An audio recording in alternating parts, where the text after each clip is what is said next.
So we started talking about platforms, and I think that's a really important thing to to talk about. Maybe this is a good transition into what are our 5 phases, and what is it that we actually do in a discovery phase, and then what comes after the discovery phase. So basically, to break down the 5 phases. Well, let me start because Please. So again, just to keep reiterating, right, not to sound like a broken record, no pun intended, is, right, we want to get to the ultimate goal of that business, so we want to know where they're trying to go. Yeah. And so as we move through our 5 phases, as we get through to our 5th phase, we're really focused entirely almost on what that ultimate goal of that business is. Is it an exit? Is it a merger? Is it a, hey, I just want this to be producing $1 million a year for me and my family, whatever the right answer is. Right, that's our 5th phase, is we're really then focusing on achieving that objective. So once we know what that objective is, now we're coming back to that first phase. And the first phase, we're using the word discovery, but it's actually a lot more than that. So we call that our discovery, strategy, and blueprint phase. Okay. Discovery is obviously learning about the business, what are the goals, what are the audiences, what are the avatars, all the things we just talked about. Right. Putting that into a strategy for our nightclub.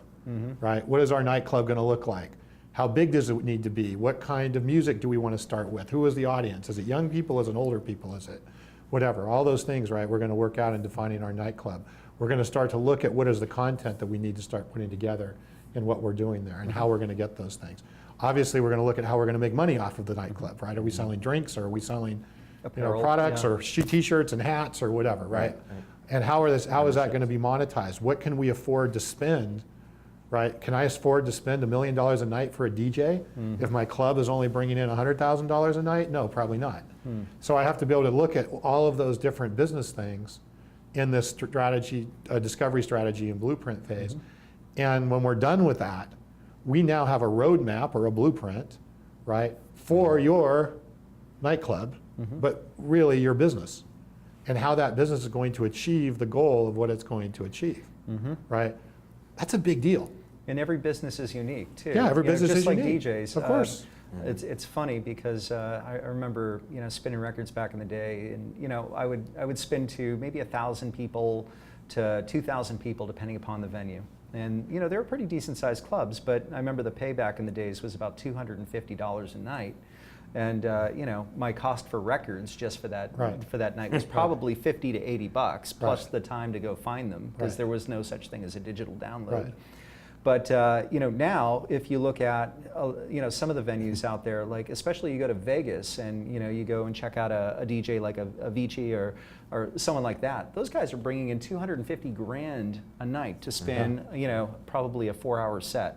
That's incredible. That's incredible. So every business is unique, and depending upon the product, the service, and those end goals that you talked about, there's a very unique strategy that's going to be developed in order to get that, that product or service, to that end point. And let's go one step further, because we have a client that's doing this right now, right? For businesses that are trying to raise money or raise capital, right? What does an investor want? They want a business plan. That's the first thing they want. Right? This is the ultimate business plan, right? How many business plans do you see where their strategy is, well, I'm going to buy some Google ads, and that's how I'm going to get customers. I'm going to buy some Google ads, and I'm going to hire a super salesman, and that's going to be my sales and marketing plan. Right. As an investor, an investor myself, I don't look at that and get a real warm and fuzzy. Right? I don't feel confident. I see that as a high risk proposition. If I'm an investor and I see one of our blueprints and our strategy and the detail that's going into that, that to me gives me confidence and reduces risk.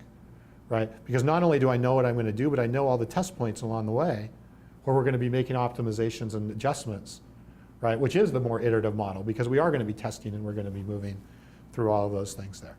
So it's, to me, this is the way you reduce risk and maximize reward of a business. And to me, it's the ultimate business plan. So think of our blueprint as not just some document. It's a blueprint for your business that's going to lead to that result, not in concepts, but in specifics, based upon research and results. So that's really that first phase.